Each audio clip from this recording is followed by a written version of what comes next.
এই মুহূর্তে রয়েছি ঐতিহাসিক কার্জন হলের মুসাখা মসজিদের সামনে।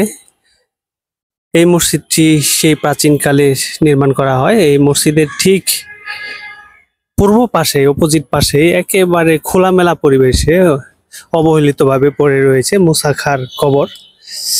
ঈসা খাঁর পুত্র মুসা খাঁর ঢাকায় মৃত্যুবরণ করার পর এখানেই তাকে কবরস্থ করা হয়, একটি গাছের নিচে একেবারে মসজিদের পূর্ব পাশেই আমরা দেখতে পাচ্ছি মুসা খাঁর সেই কবরস্থানটি।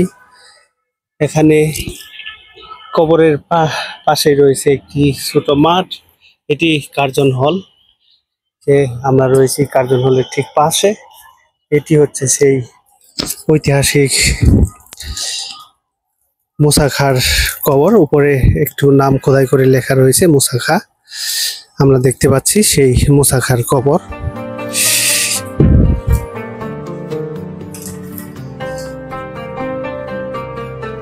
একেবারে একটি গাছের নিচে এই মুসা খাঁর কবরটি অবস্থিত।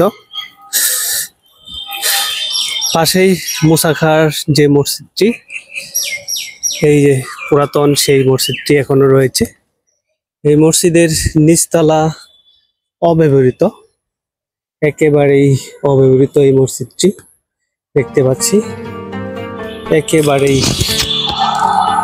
ভিতরে অন্ধকার, ঘুটঘুটে অন্ধকার মসজিদটি, পুরো জরাজীর্ণ হয়ে একেবারে পড়ে রয়েছে মসজিদটি, সেই সময়ের সেই মসজিদটি। তবে উপরের অংশটুকু, দোতলাটুকু মসজিদ হিসেবে এখনো ব্যবহার করা হয়, সংস্কার করে দেখতে পাচ্ছি মসজিদের সেই।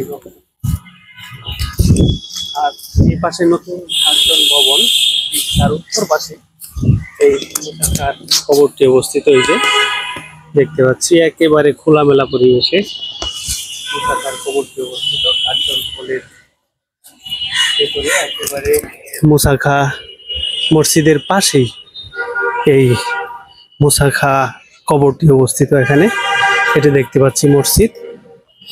এই হলো অবস্থা।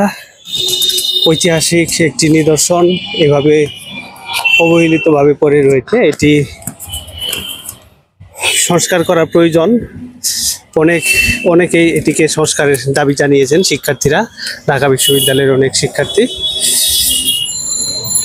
একেবারে ব্যাংকের পিছনেই বলা যায়, কার্জন হলের সামনে যে অগ্রণী ব্যাংক রয়েছে, এই যে অগ্রণী ব্যাংকের ঠিক পূর্ব পাশেই এই মুসা খাঁর কবরটি অবস্থিত। তো ভিডিওটি ভালো লাগলে অবশ্যই লাইক, কমেন্টস এবং শেয়ার করবেন। আর ইউটিউবে সাবস্ক্রাইব করার অনুরোধ রইল। সাথেই থাকুন। বাংলাদেশ সম্পর্কে নিত্য নতুন তথ্য পেতে ওয়েলকাম বাংলাদেশের সাথেই থাকুন। ধন্যবাদ সবাইকে।